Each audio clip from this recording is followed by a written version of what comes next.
Chapter 4, Section 10, Social Movements, The Struggle for Equality, Part 2. Tactics.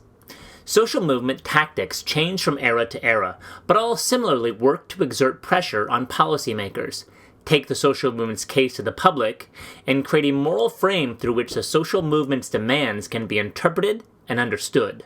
For example, the early women's rights movement used petition drives, letter-writing campaigns, and legislative lobbying, working state by state to change the ability of women to own property and be legally independent. In 1920, the movement successfully pushed for the passage of the 19th Amendment, which guaranteed women suffrage, the right to vote. Throughout these efforts, leaders like Elizabeth Cady Stanton and Susan B. Anthony challenged the idea that women were naturally subordinate to men, and worked to maintain and expand the movement's strategies and partnerships. Other notable social movement tactics include direct action, such as sit-ins, marches, and other activities that focus less on policy and more on drawing attention to inequities. These tactics are normally aimed at both the public, in order to create an attention-getting situation and educate people about the grievances of the minority, and at business and political leaders, to show the power of the movement to disrupt the status quo and induce those leaders to work with movement leaders on their goals.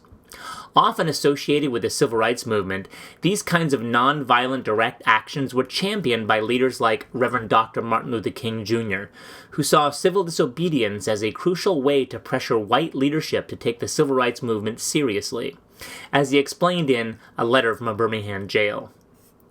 Perception.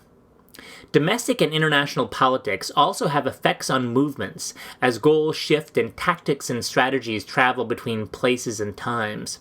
This can be seen in the women's rights movement, which was happening concurrently in Great Britain and the United States in the 1910s and 20s.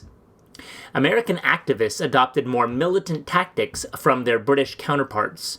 Similarly, the struggle against British rule in India in the 1930s and 40s and the nonviolent resistance platform of Mahatma Gandhi inspired Dr. King to take up similar tactics here in the 1950s and 60s.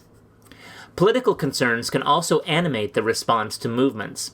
In the mid-20th century, charges of communist infiltration were levied against the civil rights movement, and the FBI surveilled civil rights leaders using the COINTELPRO program, eventually infiltrating the Student Nonviolent Coordinating Committee, one of the more radical arms of the movement, and taking action against the Black Panthers.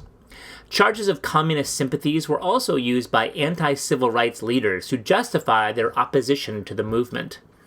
But by the same token, concerns over the way that de jure segregation in the United States was perceived overseas led political elites to support the court cases championed by the civil rights movement, such as Brown. Concerns over the gap between U.S. rhetoric on democracy in the international sphere and its domestic support of racist policies were very high in the early part of the Cold War. Goals. Movements generally have an overarching goal or set of goals that they use different tactics to work toward. The women's rights movement worked to change the legal status of women to make them legally independent of men, and it eventually settled on suffrage as an overarching goal. The civil rights movement's goals were to end legal segregation and ultimately to create true equality of opportunity in the United States across racial lines. The LGBTQ movement worked for the decriminalization of homosexuality and eventually moved on to marriage as a vehicle for achieving the full legal equality of gay couples and, by extension, gay individuals. In these movements, there were simultaneous efforts aimed at engaging policymakers through actions such as ballot measures, petition drives, and letter-writing campaigns, engaging the public through education efforts such as leafleting, making speeches, and advertising, and engaging other movements and organizations through coalition building and working on small shared goals that advance the main movement. Successful movements work on multiple fronts at the same time.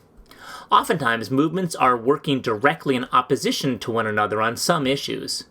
An example of this is the pro-life movement, which arose in response to the women's liberation movement and the Roe decision. The pro-life movement has pressured state legislatures to restrict abortion access, and has kept abortion a live issue through consistent social pressure, utilizing the same type of tactics other movements have used. Social movements are not the prerogative of any one political group.